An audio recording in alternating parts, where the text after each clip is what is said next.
నమస్తే. Welcome to our channel. నేను రవీంద్రబాబు. హైదరాబాద్‌లో హైడ్రా గురించి వార్త ప్రతిరోజు వస్తానే ఉంది. హైడ్రా బాధితుల ఆక్రందనల గురించి ప్రతిరోజు న్యూస్‌లో చూస్తూనే ఉన్నాం. రేవంత్ రెడ్డి సర్కార్ వచ్చిన తర్వాత ఏర్పాటు చేసిన హైడ్రా లక్ష్యం మంచిదే. దాని లక్ష్యాలు ఏదైతే ఉన్నాయో ప్రభుత్వ భూముల్ని కాపాడటం, చెరువుల్ని పునరుద్ధరించటం, బ్యూటిఫికేషన్ ఆఫ్ లేక్స్ ఇవన్నీ మంచిగానే ఉన్నాయి. కానీ అది ఇంప్లిమెంటేషన్ వచ్చేసరికి ప్రజా వ్యతిరేకత ఎక్కువ అవుతా ఉంది రోజు రోజుకి. అయితే హైడ్రా లక్ష్యాన్ని మనం ఖచ్చితంగా సమర్థించాలా. రోడ్డు వైడనింగ్‌లో చేయవలసిన అవసరమైన ఆహ్, బిల్డింగ్స్ లేదా ఏదైతే అడ్డంకి ఉన్నాయో దాన్ని డిమాలిష్ చేయాలి. అక్రమ కట్టడాల్ని కూల్చేయాలి. చెరువుల్ని బ్యూటిఫికేషన్ చేయాల్సిందే.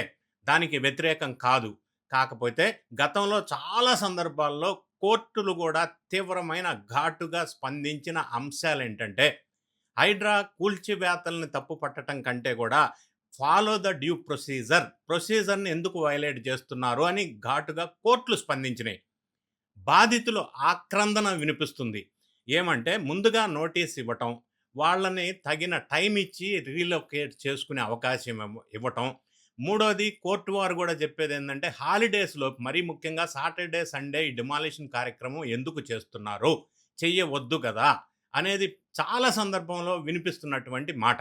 ఇప్పుడు ఈ ప ఈ నేపథ్యంలో హైడ్రా ఎన్ని సార్లైనా కూడా ప్రజా వ్యతిరేకత మూటగట్టుకుంటుంది.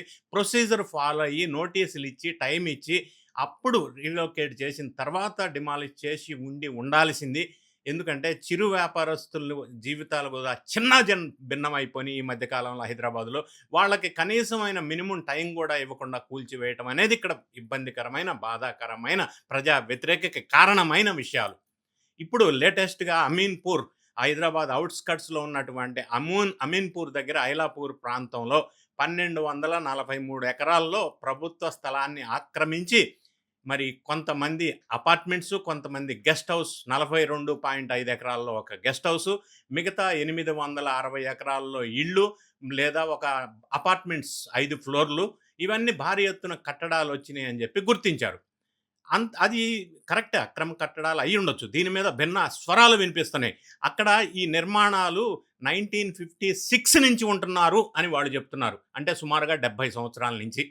మరి 70 సంవత్సరాల నుంచి వాళ్ళు కరెంట్ బిల్లు కడుతున్నారు, టాక్స్ కడుతున్నారు, వాటర్ కనెక్షన్ ఇచ్చారు, ఎలక్ట్రిసిటీ కనెక్షన్ ఇచ్చారు. అసలు అన్ని ప్రభుత్వం తరపు నుంచి ఇవ్వవలసిన ఫెసిలిటీస్ అన్నీ ఇచ్చారు. బిల్డింగ్‌కి పర్మిషన్స్ ఉన్నాయి, అప్రూవల్స్ ఉన్నాయి. మరి సడెన్‌గా 70 సంవత్సరాల తర్వాత వచ్చి అపార్ట్మెంట్‌లో వాళ్ళని సామాను గూడా బయటికి తీసుకునే టైం ఇవ్వకుండా అది గూడా సాటర్‌డే హాలిడే రోజు ఎక్కువగా ఎందుకు చేస్తున్నారు ఇది అనేది ప్రధానమైన ప్రశ్న. మరి ఇలా కాకుండా డ్యూ ప్రొసీజర్ ఫాలో అయ్యి చేసి ఉండాల్సింది. రెండోది ఇప్పుడు ఐలాపూర్ ఘటన సంచలనం ఎందుకు జరిగిందంటే అది 1998 నుంచి హైకోర్టులో స్టే ఆర్డర్ ఉంది. దాన్ని యాజ్ ఇట్ ఈస్ కండిషన్‌లో ఉంచమని. మరి కోర్టు స్టే ఆర్డర్స్‌ను గూడా ఖాతరు చేయకుండా కోర్టు గతంలో ఇచ్చిన ఉత్తర్వులు ఏదైతే ఉన్నాయో అంటే నోటీసులు ఇచ్చి ప్రొసీజర్ ఫాలో అవ్వమని దాన్ని వయలేట్ చేస్తూ మరి అంతమంది ఇప్పుడు 5 ఫ్లోర్ల అపార్ట్మెంట్‌లో 45 కుటుంబాలు. అదే కాకుండా అక్కడ ఒక 1500 మంది ఇళ్ళు కట్టుకొని ఉంటున్నారు 100 గజాల స్థలంలో. ఇటువంటి చాలా కట్టడాలున్నప్పుడు ఇంత పెద్ద భారీ డిమాలిషన్ చేసేటప్పుడు ప్రొసీజర్ ఫాలో అయ్యి ఉండాల్సింది గదా! అనేది ప్రధానమైన ప్రశ్న. అది ఏ పార్టీకి సంబంధించిన నాయకుడిదైనా ప్రాపర్టీ ప్రొసీజర్ ఫాలో అయ్యి సామాన్యులు, మధ్య తరగతి వాళ్ళు ఇబ్బంది పడకుండా ఉండాలి. మరి బిల్డింగ్‌కి పర్మిషన్ ఇచ్చినోడు ఏమయ్యాడు? దానికి అప్రూవల్ ఇచ్చినోడు ఏమయ్యాడు? దానికి లోన్‌లు ఇచ్చిన బ్యాంకులేమైనాయి? వాళ్ళకి శిక్ష లేదా? పాపం వాడిది, శాపం వీళ్ళకా? అన్న ప్రశ్న ఇప్పుడు వినిపిస్తా ఉంది. మరి వాళ్ళకి జస్ట్ అప్రూవల్, పర్మిషన్స్ ఇచ్చిన వాళ్ళకి నోటీస్ ఇచ్చి వదిలేస్తే అయిపోద్దా? మరి ఇప్పుడు ఈ ఇంట్లో ఉన్నోడికి కూడా నోటీసులు ఇచ్చి వదిలేయొచ్చు కదా! వీడిని రోడ్డు మీద పడేస్తే ఈడు ఈఎంఐ ఎవడు కడతాడు? లోన్ ఎవరు కడతాడు? వీడు ఎక్కడ ఉంటాడు? జీవనోపాధి అంటే దీనికి పరిష్కార మార్గాలేంటి? డిమాలిషన్ ఒక్కటే పరిష్కార మార్గమా? రెగ్యులరైజేషన్ పరిష్కారం కాదా? అసలు దీన్ని పూర్తి స్థాయిలో చర్చ జరగాలి అనేది ప్రధానంగా వినిపిస్తున్నటువంటి సమస్య. ఏదేమైనా ఇటీవల నిన్న జరిగినటువంటి అమీన్‌పూర్ దగ్గర ఐలాపూర్‌లో కట్టడం, డిమాలిషన్ విషయంలో పెద్ద ఎత్తున కొంతమంది అభినందించవచ్చు. కానీ బాధితులు ఆక్రందన పాయింట్ ఆఫ్ వ్యూలో కోర్టు డైరెక్షన్స్ ఇచ్చిన పాయింట్ ఆఫ్ వ్యూలో మనం ఆలోచన చేయవలసిన అవసరం ఉంది. అయితే ఈ విషయాన్ని నిన్న ఐలాపూర్ దగ్గర జరిగినటువంటి డిమాలిషన్ విషయంలో కోర్టుకు అప్రోచ్ అయ్యారు. మరి సాటర్డే హైకోర్టు తీవ్రమైన వ్యాఖ్యలు చేసింది. కోర్టు వారు ఏం వ్యాఖ్యానించారు, ఇందులో నిజాలేంటి, ఏది కరెక్టో నిగ్గు తేల్చే ప్రయత్నం ఈ వీడియోలో చేద్దాం. హైడ్రా తీరుపై హైకోర్టు గతంలో చాలాసార్లు వ్యాఖ్యలు చేసింది. అయితే మరోసారి తీవ్రమైన ఆగ్రహం వ్యక్తం చేసింది. సంగారెడ్డి జిల్లా అమీన్పూర్ మండలం ఐలాపూర్ తాండాలో పేదవాళ్ళు కూల్చివేతపై నిప్పులు చెలరేగుతున్నారు. సెలవు రోజుల్లో కూల్చివేతలు చేపట్టడం ఏంటి?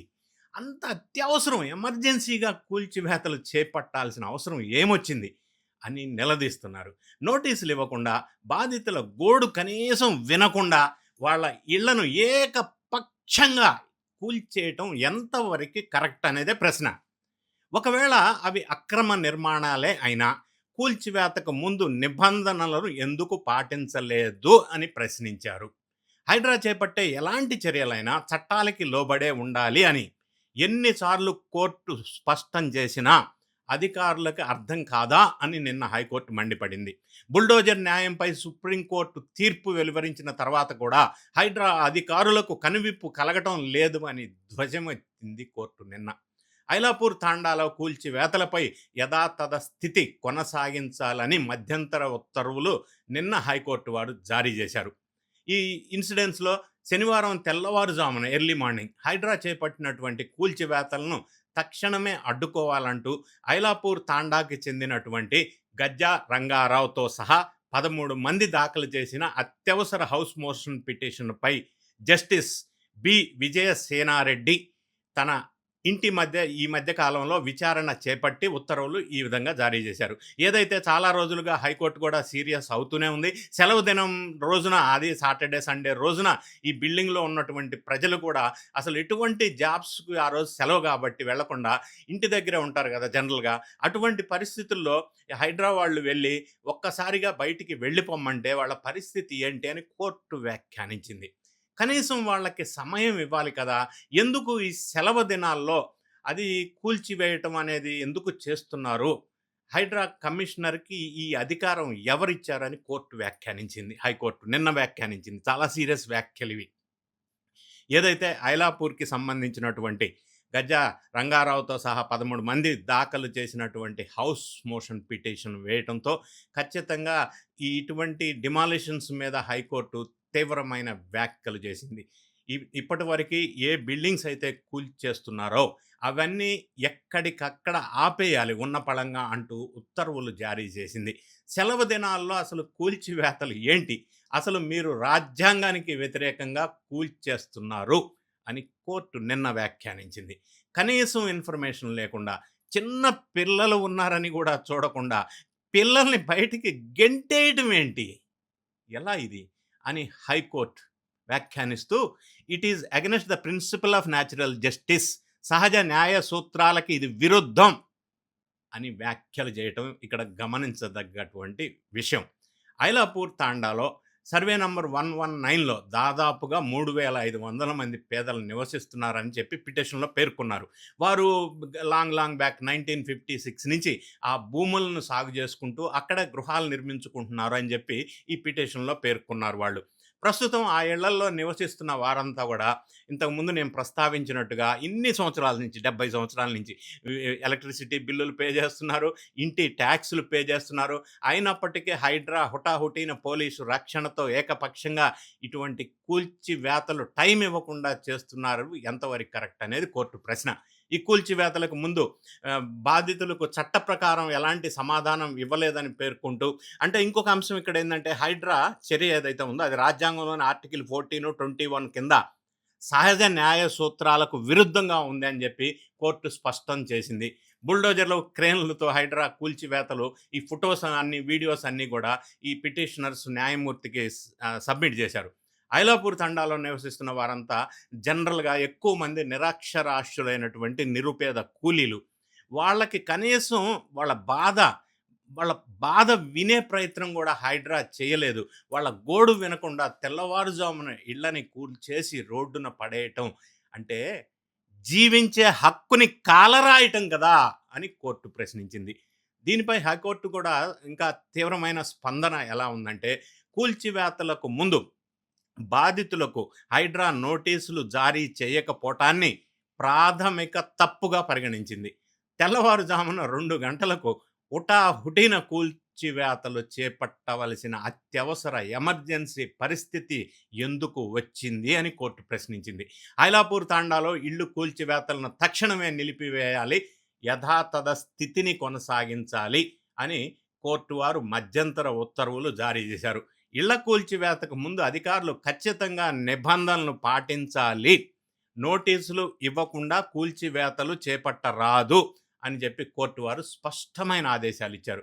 ఇకపై ఎలాంటి కూల్చివేతలు చేపట్టాలన్నా బాధితులకు ముందుగానే ప్రయర్ ఇంటిమేషన్ అండ్ నోటీస్ ఇవ్వాలని, వాళ్ళ గోడు వినాలని, చట్టపరమైనటువంటి విధానాలు పాటించకుండా హైడ్రా తీసుకునే చర్యలు, మరి ముఖ్యంగా సెలవు రోజుల్లో కూల్చివేతలు చేపట్టరాదని, అనుమతులు ఇచ్చే ఉన్నటువంటి వాళ్ళని కూల్చకూడదని ఈ విధమైన తీర్పు, మధ్యంతర ఉత్తర్వులు హైకోర్టు ఇచ్చింది. దీన్ని కాపీల్ని రంగారెడ్డి కలెక్టరు, అమీన్పూర్ తహసీల్దారు, పోలీసులకు వీళ్ళన్నిటికి కూడా ఈ కాపీల్ని ఇవ్వటం జరిగింది.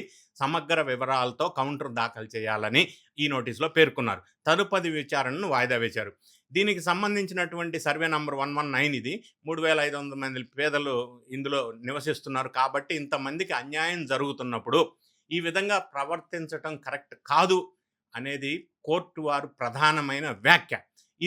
ఇదొక్కటే కాకుండా ఇది రాజ్యాంగానికి కూడా వ్యతిరేకం. ఎందుకంటే జీవించే హక్కు కాలరాయటం అనేది రాజ్యాంగానికి వ్యతిరేకమైన చర్యగా కోర్టు గుర్తు చేసింది హైడ్రాకి.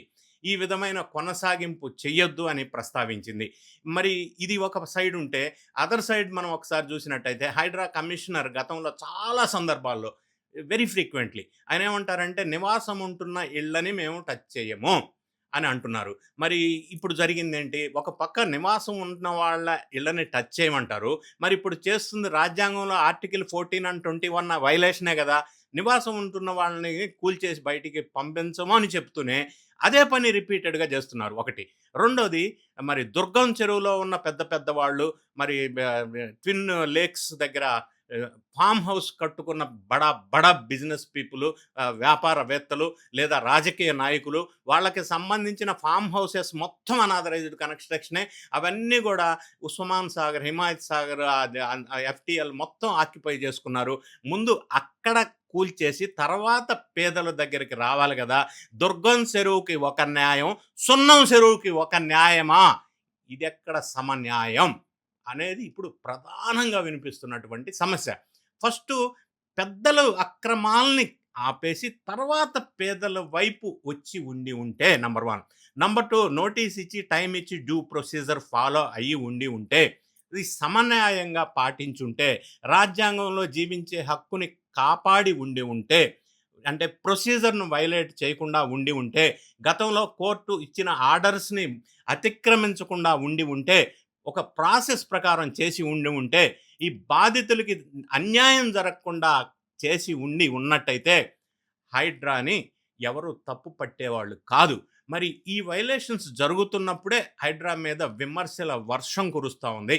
మరి ఈ విమర్శలు అనేది తెలంగాణ సర్కార్కి ఖచ్చితంగా వ్యతిరేకమైన, పేదల ఆక్రందన మంచిది కాదు అనేది సర్కారు వారు గమనించవలసినటువంటి అవసరం ఉంది.